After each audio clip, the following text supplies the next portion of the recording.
வணக்கம் நண்பர்களே. இந்த பதிவுல எத பத்தி பார்க்க போறோம் அப்படின்னா, சாதி, நெறி இதெல்லாம் எப்படி வகுத்தது அப்படின்னு சொல்லிட்டு பார்க்க போறோம். இது வந்து யாரால் வகுத்தது அப்படிங்கிறதையும் பார்க்க போறோம். இத அழிக்கணும்னு நெனச்சுக்கிட்டு ஒரு குரூப் வந்து துடிச்சுக்கிட்டு நிக்குது. என்ன சாதிய அழிக்கிறேன், அழிக்கிறேன்ட்டு சொல்லி பெரியார் பைத்தியம் புடிச்சு அழிஞ்சு போயிட்டான் அந்த ஆளு. முத்திர சட்டியோட தூக்கிக்கிட்டு பைத்தியம் புடிச்சு அழிஞ்சு போயிட்டான். இன்னைக்கு இந்த பைத்தியக்கார கூட்டம் சாதி அழிக்கிறேன், சாதி அழிக்கிறேன்ட்டு நின்னுகிட்டு தான் இருக்கு. குயவன் பானை செய்றவன், குடியானவன் விவசாயம் செய்றவன். இப்படி ஒவ்வொரு தொழிலுக்குமே வந்து ஒரு பேர்கள் வந்து வச்சிருப்பாங்க. இப்ப நீங்க இந்த சாதிய அழிக்கணும் அப்படின்னா, இந்த தொழில் எல்லாத்தையுமே உலகத்துல உள்ள தொழில் எல்லாத்தையுமே அழிக்கணும். அழிச்சா மட்டும் தான் சாதி ஒழியும். இல்லாட்டினா ஒழியாது. இது வந்து கர்ம பூமி. அதனால தொழில் முறைகள வந்து கட்டி போட்டுருப்பாங்க. புரிஞ்சுதுங்களா? நம்ம இதுல வந்து செய்யும் தொழிலே தெய்வம் அப்படின்னு சொல்லிட்டு இப்ப நீ இது மாரி சாதியெல்லாம் வந்து அழிக்கணும் அப்படின்னா, தொழில் எல்லாத்தையும் அழிச்சாகணும். தொழில் அழிச்சா தான் சாதி அழியும். இதுதான் அகத்தியர் பரிபாடல்ல வந்து தந்தை தாய் பிள்ளை என்றும் தலைப்பதற்கு சாதி என்றும் விந்துவென்றும் உழைப்பதற்குச் சொன்னதல்லால் கதிவேறில்லி உத்தமனை அறிந்தோர்கள் பாடினார். அது சிவம். சிவத்தை அறிந்தவர்கள் பாடினார். உலகை இயற்றியான் அப்படின்னு சொல்லிட்டு.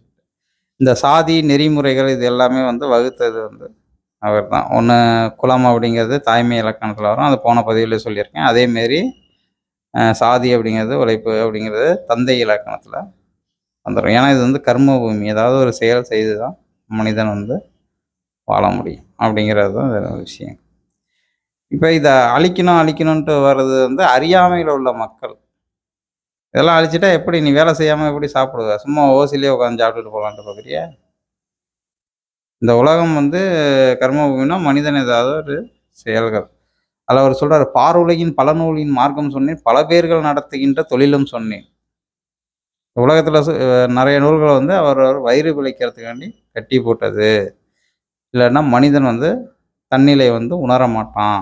அப்படிங்கிறதுக்காண்டி நூல்கள் வந்து கட்டி போட்டிருப்பா.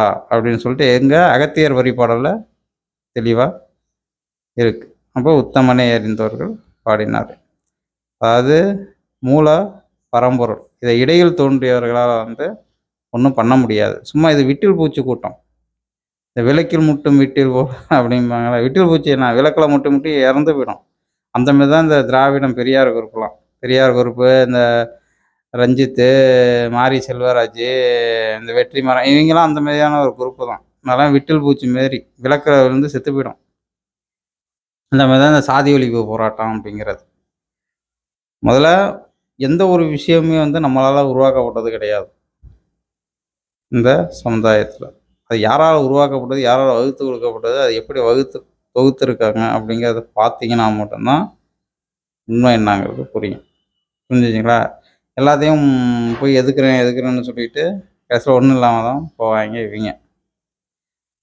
அடுத்த பதிவுல வந்து நம்ம இந்த டெல்டா மாவட்டம் தஞ்சாவூர் இத வந்து நான் அந்த வீடியோவே எடுத்து வச்சிருக்கேன். இந்த ம் விவசாயம் சார்ந்து எப்படி அந்த பூமி எப்படி இருக்கு, அதுமாரி இந்த ஆறுகள் வந்து எப்படி வறண்டு நிக்குது, ஏன் என்ன காரணம் அப்படிங்கிறதெல்லாம் அடுத்த பதிவுல வந்து போடுறேன்.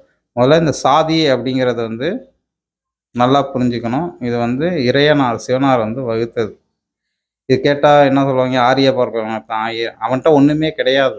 இங்க உள்ள விஷயங்கள தூக்கி அவன்ட்ட ஆரிய பார்ப்பான்ட்டு அவன்ட்ட தூக்கி குடுக்குறது தான் இவிங்க வேலையா இருக்கு. இவிங்கள்ட்ட ஒண்ணுமே கிடையாது. ஆனா இங்கேருந்து வள்ளுவனே திருக்குறளே வந்து வள்ளுவனே பெரியார் என்ன சொன்னார்? "பார்ப்பன அடிமை" அப்படின்னு சொல்லிட்டு இருந்தான் அந்த ஆளு. அந்த ஆள சும்மா ஒரு புத்தி இல்லாத ஒரு கூட்டம் அவைங்க. அதாவது அறிவே இல்லாத கூட்டம், மூடர் கூட்டம்பாய்ங்க அவைங்கள. அவைங்க தன்ன தானே பகுத்தறிவாதின்னு வேற சொல்லிக்கிட்டு திரியிறாய்ங்க. முதல்ல இந்த உலகத்துல வந்த தொழில் முறைகள் எல்லாமே அகம்புறம்னு எப்படி வகுக்கப்பட்டது அப்படின்னு சொல்லிட்டு, அதுல அவரு சொல்றாரு. "பாருலகின் பல நூலின் மார்க்கம் சொன்னேன். பல பேர்கள் நடத்துகின்ற தொழிலும் சொன்னேன். நேரு சொன்னேன், வழி சொன்னேன், நிலையும் சொன்னேன். இந்நுடம்பை இன்னதென்று விரித்துச் சொன்னேன்." யாருன்னா, மூச்சு, டெல்லுனா பேச்சு. "பாருலகின் பல நூலின் மார்க்கம் சொன்னேன். பல பேர்கள் நடத்துகின்ற தொழிலும் சொன்னேன்." இது ஒரு நம்ம நெறையா தொழில்கள் வந்து அவங்கவங்க பார்த்துக்கிட்டு இருப்பாங்க. கட்டி விட்டுருவாங்க. இத நம்ம சொல்லிக்கிட்டே போனோம்னா அதிகமா போயிட்டே இருக்கும். இத விளக்கம் குடுக்கணும்னு போனா ஏன்னா கோடிக்கணக்குல வகுத்து வச்சிருக்காரு. இத விளக்கம் குடுக்கணும்னு போனோம்னா, அது நிறையா போய்க்கிட்டே இருக்கும். நம்ம அதெல்லாம் ஒரு இதில் வந்து விளக்கம் கொடுக்க முடியாது. புரிஞ்சுச்சுங்களா? அதனால் எளிமையாக சொல்கிறேன் அவ்வளோதான்.